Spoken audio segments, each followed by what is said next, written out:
നമസ്കാരം, മാസ്റ്ററിംഗ് എഡ്യൂടെക്കിലേക്ക് എല്ലാവർക്കും സ്വാഗതം. അപ്പോൾ ഇന്നത്തെ ക്ലാസ്സിൽ നമ്മൾ എക്സലിൽ നിന്നുള്ള കുറച്ച് ഷോർട്ട് കട്ട് കീസാണ് ഡിസ്കസ് ചെയ്യാൻ പോകുന്നത്. കഴിഞ്ഞ ക്ലാസ്സിൽ നമ്മൾ വേർഡിൻ്റെ കുറച്ച് ഷോർട്ട് കട്ട് കീസ് നോക്കിയിരുന്നു.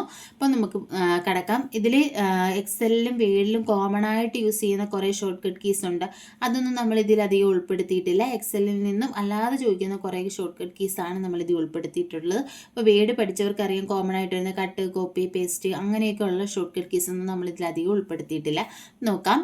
Ctrl+A എന്ന് പറഞ്ഞാൽ അത് നമ്മൾ വേർഡിലും പറഞ്ഞിട്ടുണ്ട്. എന്താണ് Ctrl+A എന്ന് പറയുന്നത്? സെലക്ട് ഓൾ, എല്ലാം സെലക്ട് ചെയ്യാൻ വേണ്ടിയിട്ടാണ്. ഇനി Ctrl+B എന്തായിരുന്നു? ബോൾഡ്. അതിന് പകരം നമുക്ക് എന്ത് യൂസ് ചെയ്യാം? Ctrl+2 യൂസ് ചെയ്യാം. നമ്പർ 2, Ctrl+2 അല്ലെങ്കിൽ Ctrl+B ആണ് ബോൾഡിൻ്റെ ഷോർട്ട് കട്ട് കീ. ഇനി Ctrl+R ആണെങ്കിൽ ഫിൽ റൈറ്റിലേക്ക് ഫില്ല് ചെയ്യാനാണ് ഏത് യൂസ് ചെയ്യുന്നത്? Ctrl+R യൂസ് ചെയ്യുന്നത്. അപ്പം ഇതെന്ന് പറയുന്നത് നമ്മുടെ ഒരു എക്സലിൻ്റെ ഒരു വിൻഡോ ആണ്. അപ്പോൾ ഇവിടെ ഒരു വാല്യൂ ഉണ്ടല്ലോ, ഇവിടെ ഞാൻ ക്ലിക്ക് ചെയ്തിട്ട് Ctrl+R ഷോർട്ട് കട്ട് കീ കൊടുത്തു കഴിഞ്ഞാൽ ഈ ലെഫ്റ്റിലുള്ള ഈ വാല്യൂവിനെ തന്നെ ഇങ്ങോട്ട് പേസ്റ്റ് ചെയ്യും. ഈ റൈറ്റ് സൈഡിലുള്ള സെല്ലിലേക്ക് പേസ്റ്റ് ചെയ്യും. അതാണ് Ctrl+R ഫിൽ റൈറ്റ്. ഈ Ctrl+1 എന്ന് പറഞ്ഞാൽ open format cell dialogue box. Ctrl+1 എന്ന് പറയുന്ന ഷോർട്ട് കട്ട് കീ നമ്മൾ യൂസ് ചെയ്യുകയാണെങ്കിൽ format cell dialogue box open ആയി വരും. കണ്ടോ, ഇതാണ് ഫോർമാറ്റ് സെൽ ഡയലോഗ് ബോക്സ്. ഈ ഒരു ഡയലോഗ് ബോക്സ് ഓപ്പൺ ആയി വരും. അതുപോലെ തന്നെ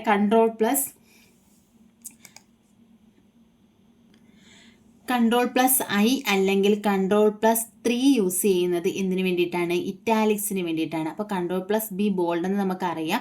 അതിൻ്റെ കൂടെ എന്തും കൂടെ പഠിക്കുക. Ctrl+2 എന്താണ്? ബോൾഡ് തന്നെയാണ്. Ctrl+3 എന്താണ്? ഇറ്റാലിക്സ് ആണ്. Ctrl+4 എന്ന് പറയുന്ന അണ്ടർലൈൻ ആണ്. അപ്പോൾ Ctrl+I ഇറ്റാലിക്സ് ആണ്, Ctrl+U ആണ് അണ്ടർലൈൻ്റെ. അതിനുവേണ്ടി നമുക്ക് ഏത് യൂസ് ചെയ്യാം? ഇറ്റാലിക്സിന് Ctrl+3 യൂസ് ചെയ്യാം. അതുപോലെ തന്നെ അണ്ടർലൈന് Ctrl+4 യൂസ് ചെയ്യാം. അപ്പോൾ ബോൾഡ് Ctrl+2, അത് ഇറ്റാലിക്സ് Ctrl+3, അതുപോലെ തന്നെ അണ്ടർലൈൻ Ctrl+4. അടുത്ത Ctrl+5 സ്ട്രൈക്ക് ത്രൂ ആണ്. Ctrl+5ൻ്റെ 5 ഷോർട്ട് കട്ട് കീ സ്ട്രൈക്ക് ത്രൂവിനാണ് യൂസ് ചെയ്യുന്നത്. നോക്കി, ഇത് ഞാൻ സെലക്ട് ചെയ്തു. അതിനുശേഷം Ctrl+5 കൊടുത്തു കഴിഞ്ഞാൽ എന്ത് കിട്ടും? അവിടെ നമുക്ക് എന്ത് വരും? ഒരു സ്ട്രൈക്ക് ത്രൂ വരും. ഇതുപോലെ സ്ട്രൈക്ക് ത്രൂ വരാനാണ് ഏത് യൂസ് ചെയ്യുന്നത്? Ctrl+5 യൂസ് ചെയ്യുന്നത്. അടുത്ത Ctrl+9 എന്ന് പറഞ്ഞു കഴിഞ്ഞാൽ ഹൈഡ് റോസ്, അതായത് റോസ് ഹൈഡ് ചെയ്യാൻ വേണ്ടിയിട്ടാണ് ഏത് യൂസ് ചെയ്യുന്നത്?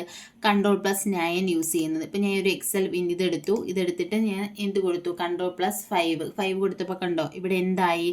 സ്ട്രൈക്ക് ത്രൂ വന്നു. അതുപോലെ തന്നെ Ctrl+9 നമ്മൾ കൊടുക്കുകയാണെന്നുണ്ടെങ്കിൽ ഹൈഡ് റോസ്, ആ റോ ഹൈഡ് ചെയ്യാൻ വേണ്ടിയിട്ട് കണ്ടോ, ഒന്നാമത്തെ റോ എന്തായി? ഇവിടെ ഹൈഡായി. ഇവിടെ ഒന്നാമത്തെ റോ ഇല്ല, ഇവിടെ കാണുമ്പോൾ കണ്ടോ, ഇവിടെ 2, 3, 4 എന്ന് മാത്രമേ ഉള്ളൂ. ഒന്നാമത്തെ റോ എന്തായി? നമ്മൾ ഡേറ്റ എൻട്രി ചെയ്തിരുന്ന ആ ഒരു റോ ഹൈഡായി. അതുപോലെ തന്നെ ഇപ്പം Ctrl+0 കൊടുക്കുകയാണെങ്കിൽ ആ ഒരു കോളം ആയിരിക്കും ഹൈഡ് ആവുന്നത്. കണ്ടോ, ഇപ്പോൾ ഇവിടെ സെലക്ട് ചെയ്യുന്ന ABCDE ഇല്ല, F ഉള്ളൂ. എന്താ? ആ ഒരു കോളം ഹൈഡായി. അപ്പോൾ Ctrl+0 ആണെന്നുണ്ടെങ്കിൽ കോളം ഹൈഡ് ചെയ്യാനും, Ctrl+9 ആണെന്നുണ്ടെങ്കിൽ റോ ഹൈഡ് ചെയ്യാൻ യൂസ് ചെയ്യുന്നു. Ctrl+5 എന്തിനു വേണ്ടിയിട്ടാണ്? സ്ട്രൈക്ക് ത്രൂ ആണ്. ഇനി അടുത്ത Ctrl+F find, Ctrl+G go to, Ctrl+H replace. അത് നമ്മൾ വീട്ടിൽ പറഞ്ഞിട്ടുള്ളത് തന്നെയാണ്. ഇനി Ctrl+: കണ്ടോ, അല്ലെങ്കിൽ Ctrl+Shift+: എന്ന് പറയാം. അതായത് നമ്മൾ Shift+: കൊടുക്കുമ്പോഴാണ് നമുക്ക് എന്ത് കിട്ടുന്നത്? കോളൻ കിട്ടുന്നത്. അപ്പോൾ കോളൻ നമ്മൾ ടൈപ്പ് ചെയ്യണമെങ്കിൽ Shift+: രണ്ടും ഒരു കേസിലാണ് വരുന്നത്. അപ്പോൾ Ctrl+: അല്ലെങ്കിൽ Ctrl+Shift+: എന്തിനാ? Enter current date. ഇപ്പോൾ നമുക്ക് ഇത് എന്താ സെമിക്കോളൻ അല്ലെങ്കിൽ Ctrl+Shift, ഇത് എക്സലിനകത്താണ്. ഇപ്പോൾ എക്സലിൽ ഒരു സെല്ല് ഞാൻ സെലക്ട് ചെയ്തിട്ട് ഇവിടെ നമ്മൾ എന്താണ് സെമിക്കോളൻ കൊടുത്തു കഴിഞ്ഞാൽ കറണ്ട് ഡേറ്റ് ഇവിടെ എൻ്റർ ആകും.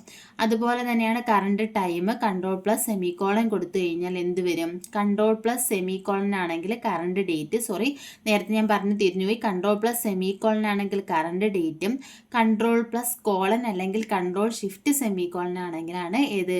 എൻ്റർ കറണ്ട് ടൈം വരുന്നത്. അപ്പം നമ്മൾ നേരത്തെ കൊടുത്തപ്പോൾ കണ്ടോ, ഇവിടെ ഡേറ്റ് ആണ് വന്നത്. ഏതാണ് ഞാൻ കൊടുത്തത്? Ctrl+: ആണ് കൊടുത്തത്. Ctrl+: ആണെങ്കിൽ എൻ്റർ കറണ്ട് ഡേറ്റും, Ctrl+: ആണെന്നുണ്ടെങ്കിൽ എൻ്റർ കറണ്ട് ടൈമുമാണ്.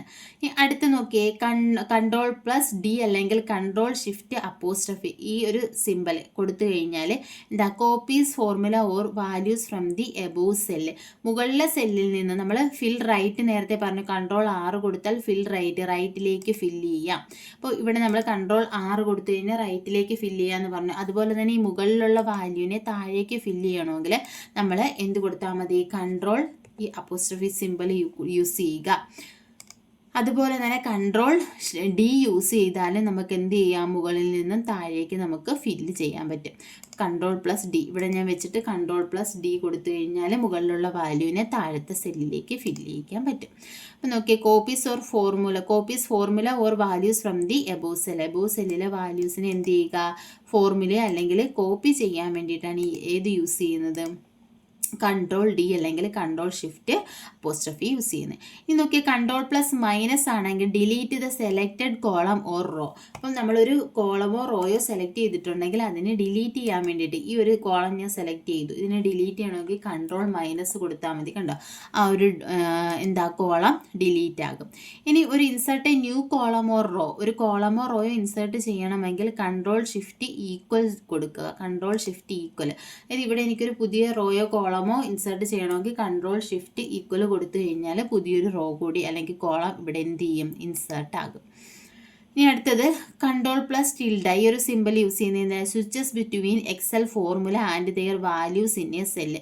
ഒരു സെല്ലിൽ എക്സൽ ഫോർമുലയും വാല്യൂസും ഉണ്ടെന്നുണ്ടെങ്കിൽ അതിന് ഞാൻ ഇവിടെ ഈക്വൽ ടു +3 എന്ന് കൊടുത്തു, എന്നിട്ട് എൻ്റർ അടിച്ചു. അപ്പോൾ എന്താണ്, ഇതിൻ്റെ വാല്യൂ ആണ് അല്ലേ.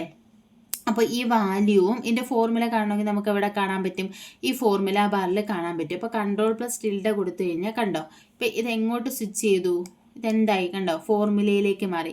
ഇനിയും കൺട്രോൾ പ്ലസ് ടിൽഡ കൊടുത്തു കഴിഞ്ഞാൽ എന്ത് വരും, ആ ഇക്വേഷൻ്റെ വാല്യൂ വരും. വീണ്ടും നമ്മളത് കൊടുത്തു കഴിഞ്ഞാൽ എന്ത് ചെയ്യും, ആ ഇക്വേഷൻ വരും. അപ്പോൾ ഈ switch between the equation formula and value.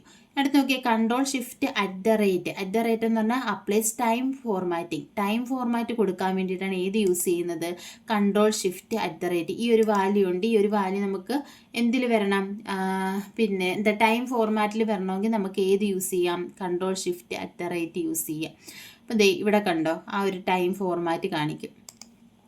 നോക്കി, ഇനി അടുത്തത് കൺട്രോൾ ഷിഫ്റ്റ് $, എന്താ, അപ്ലൈ കറൻസി ഫോർമാറ്റിംഗ് കൊടുക്കാൻ വേണ്ടിയിട്ടാണ് ഏത് യൂസ് ചെയ്യുന്നത്, $സൈൻ യൂസ് ചെയ്യുന്നത്. അപ്പോൾ കൺട്രോൾ ഷിഫ്റ്റ് $സൈൻ കൊടുത്തു കഴിഞ്ഞാൽ കണ്ടോ, ഇതെങ്ങനെ വരും, കറൻസി ഫോർമാറ്റിൽ വരും. അടുത്തത് control shift # applies date formatting ആണെങ്കിൽ ഇതെല്ലാം കൺട്രോൾ ഷിഫ്റ്റ് കോമ്പിനേഷൻ, അത് വെച്ച് ഓർത്തിരുന്നാൽ മതി. കൺട്രോൾ ഷിഫ്റ്റ് ഈക്വൽ ആണെങ്കിൽ insert a new column or row. ഇനി control shift at the rate ആണെന്നുണ്ടെങ്കിൽ ടൈം ഫോർമാറ്റിംഗ്, കൺട്രോൾ ഷിഫ്റ്റ് $സൈൻ ആണെന്നുണ്ടെങ്കിൽ കറൻസി ഫോർമാറ്റിംഗ്, കൺട്രോൾ ഷിഫ്റ്റ് # ആണെങ്കിൽ ഡേറ്റ് ഫോർമാറ്റിംഗ്, പെർസെൻറ്റേജ് ആണെന്നുണ്ടെങ്കിൽ പെർസെൻറ്റേജ് ഫോർമാറ്റിംഗ്. ഇനി ക്യാരറ്റ് ഇതാണെന്നുണ്ടെങ്കിൽ എന്താണ്, എക്സ്പോണൻഷ്യൽ ഫോർമാറ്റിംഗ് ആണ്. അടുത്ത ആംപർസൈൻഡ് ആണെന്നുണ്ടെങ്കിൽ place border around selected cell.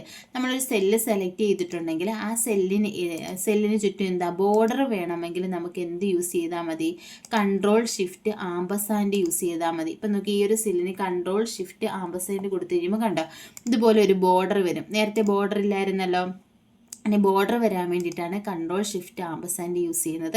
അടുത്ത കൺട്രോൾ ഷിഫ്റ്റ് അണ്ടർസ്കോർ ആണെങ്കിൽ റിമൂവ്സ് എ ബോർഡർ. പിന്നെ ഈ കൊടുത്ത ബോർഡർ നമുക്ക് വേണ്ടാന്നുണ്ടെങ്കിൽ കൺട്രോൾ ഷിഫ്റ്റ് അണ്ടർസ്കോർ യൂസ് ചെയ്താൽ മതി. കണ്ടോ, ആ ഒരു ബോർഡർ അവിടെ നിന്ന് പോകും. ഇനി അടുത്തതെന്ന് പറഞ്ഞാൽ ഷിഫ്റ്റ് പ്ലസ് ക്ലിക്കാണ്, സെലക്ട് അഡ്ജസൻറ്റ് വർക്ക്ഷീറ്റ്. ഇപ്പം അടുത്തടുത്തുള്ള വർക്ക്ഷീറ്റുകളെ സെലക്ട് ചെയ്യാനാണെങ്കിൽ ഷിഫ്റ്റ് പ്ലസ് ക്ലിക്ക്. ഇപ്പം നോക്കിയേ, ഇതിനകത്ത് ഇവിടെ 3 വർക്ക്ഷീറ്റ് ഉണ്ട്. ഇപ്പോൾ ഈ 2 വർക്ക്ഷീറ്റുകളെ നമുക്ക് സെലക്ട് ചെയ്യണം എന്നുണ്ടെങ്കിൽ കാണാൻ പറ്റത്തില്ല. ഇവിടെ എന്താണ് 3 വർക്ക്ഷീറ്റ് ഉണ്ട്. അപ്പോൾ ഈ ഷീറ്റും അടുത്തടുത്തുള്ള ആണെങ്കിൽ നമുക്ക് ഷിഫ്റ്റ് പ്രസ് ചെയ്തുകൊണ്ട് ക്ലിക്ക് ചെയ്താൽ മതി. കണ്ടോ, ഇത് രണ്ടും സെലക്ട് ചെയ്യാം. ഇങ്ങനെ നമുക്ക് ഗ്രൂപ്പ് ചെയ്യാം. ഇനി അടുത്തടുത്തുള്ള അല്ലാന്നുണ്ടെങ്കിൽ നമുക്ക് എന്ത് ചെയ്യാം, ഇപ്പോൾ ഈ ഷീറ്റ് 1ഉം ഷീറ്റ് 3യുമാണ് നമുക്ക് ഗ്രൂപ്പ് ചെയ്യേണ്ടത് അല്ലെങ്കിൽ സെലക്ട് ചെയ്യേണ്ടത്. അപ്പോൾ ഷീറ്റ് 1 പ്രസ് ചെയ്തിട്ട് ഞാൻ കൺട്രോൾ പ്രസ് ചെയ്തുകൊണ്ട് ക്ലിക്ക് ചെയ്ത് കഴിഞ്ഞാൽ അടുത്തടുത്തുള്ള അല്ലാത്തതിനെ നമുക്ക് എന്ത് ചെയ്യാൻ പറ്റും, സെലക്ട് ചെയ്യാൻ പറ്റും അല്ലെങ്കിൽ ഗ്രൂപ്പ് ചെയ്യാൻ പറ്റും. അപ്പോൾ അടുത്തടുത്തുള്ളതാണെന്നുണ്ടെങ്കിൽ ഏത് കീ യൂസ് ചെയ്യുക? ഷിഫ്റ്റ് കീ യൂസ് ചെയ്യുക. അടുത്തടുത്തുള്ള അല്ല എന്നുണ്ടെങ്കിൽ ഏത് യൂസ് ചെയ്യുക? കൺട്രോൾ കീ യൂസ് ചെയ്യുക. ഷിഫ്റ്റ് പ്ലസ് ക്ലിക്കും കൺട്രോൾ പ്ലസ് ക്ലിക്കും. കണ്ടോ, select non adjacent worksheet. അടുത്തത് കൺട്രോൾ പ്ലസ് F1 എന്ന് പറഞ്ഞാൽ expand or close ribbon. Ribbon നമുക്ക് എന്ത് ചെയ്യാൻ വേണ്ടിയിട്ടാണ്? എക്സ്പാൻഡ് ചെയ്യാനും അതുപോലെ തന്നെ ക്ലോസ് ചെയ്യാനും വേണ്ടിയിട്ടാണ് കൺട്രോൾ പ്ലസ് F1 എന്ന് പറയുന്ന ഷോർട്ട് കട്ട് കീ യൂസ് ചെയ്യുന്നത്. ഇനി F11 ആണെങ്കിൽ create chart in new work sheet. പുതിയ വർക്ക് ഷീറ്റിൽ ചാർട്ട് ക്രിയേറ്റ് ചെയ്യാൻ വേണ്ടിയിട്ടാണ് ഏത് യൂസ് ചെയ്യുന്നത്? F11 എന്ന് പറയുന്ന ഷോർട്ട് കട്ട് കീ യൂസ് ചെയ്യുന്നത്. അപ്പം നമ്മുടെ ഒരു എക്സലിനകത്ത് നമ്മൾ F11 കൊടുത്തു കഴിഞ്ഞാൽ എന്ത് ചെയ്യും? പുതിയൊരു വർക്ക് ഷീറ്റിലായിരിക്കും എന്ത് ചെയ്യുന്നത്? ചാർട്ട് ക്രിയേറ്റ് ആകുന്നത്. ഇനി അടുത്ത് നോക്കിയാൽ ഷിഫ്റ്റ് പ്ലസ് F11 ആണെങ്കിൽ ഇൻസേർട്ട് ന്യൂ വർക്ക് ഷീറ്റ്. പുതിയൊരു വർക്ക് ഷീറ്റ് ഇൻസേർട്ട് ചെയ്യാനാണെങ്കിൽ shortcut key shift plus F11 ആണ്. ഈ കൺട്രോൾ പ്ലസ് F2 ആണെങ്കിൽ open print preview. Print preview open ചെയ്യണമെങ്കിൽ control plus F2 key press ചെയ്യണം. കൺട്രോൾ പ്ലസ് F2 പ്രസ് ചെയ്ത് കഴിഞ്ഞാൽ എന്താ? Open print preview. ഇനി കൺട്രോൾ പ്ലസ് F4 അല്ലെങ്കിൽ കൺട്രോൾ പ്ലസ് W ആണ് ക്ലോസ് വർക്ക് ബുക്ക്. ഒരു വർക്ക് ബുക്ക് ക്ലോസ് ചെയ്യാനാണ് കൺട്രോൾ പ്ലസ് F4 അല്ലെങ്കിൽ കൺട്രോൾ പ്ലസ് W യൂസ് ചെയ്യുന്നത്.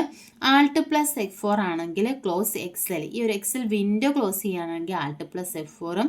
ക്ലോസ് വർക്ക് ബുക്ക്, ഈ വർക്ക് ബുക്ക് ഫുള്ളായിട്ട് ക്ലോസ് ചെയ്യാനാണെന്നുണ്ടെങ്കിൽ കൺട്രോൾ പ്ലസ് F4 അല്ലെങ്കിൽ കൺട്രോൾ പ്ലസ് W ആണ് യൂസ് ചെയ്യേണ്ടുന്നത്. കൺട്രോൾ പ്ലസ് F4 അല്ലെങ്കിൽ കൺട്രോൾ പ്ലസ് W എന്ന് പറഞ്ഞാൽ ഈ ഒരു കണ്ടോ, ഇങ്ങനെ നമ്മൾ കൺട്രോൾ പ്ലസ് F4 കൊടുത്തു കഴിഞ്ഞാൽ സേവ് ചെയ്യണമെന്ന് ചോദിക്കും. നമ്മൾ സേവ് ചെയ്യണമെന്ന് കൊടുത്തു കഴിഞ്ഞാൽ എന്ത് ചെയ്യും? ആ ഒരു വിൻഡോ, അപ്പോൾ ഇത് നോക്കിയേ, ഈ ഒരു വിൻഡോ ഇതിനകത്ത് വേഡ് ഇത്രയും ഓപ്പൺ ആയിട്ടുണ്ട്. ഇതിനകത്തുള്ള ആ ഒരു ഡോക്യുമെൻ്റ് വിൻഡോ ആണ് ക്ലോസ് ആയിരിക്കുന്നത്.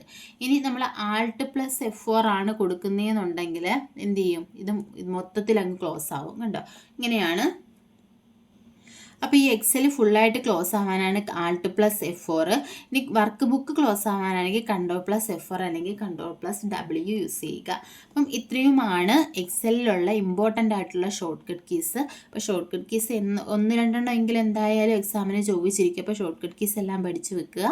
ക്ലാസ്സിൽ ഇഷ്ടപ്പെടുവാണെങ്കിൽ ലൈക്ക് ചെയ്യുക, ഷെയർ ചെയ്യുക, കമൻറ്റ് ചെയ്യുക. താങ്ക്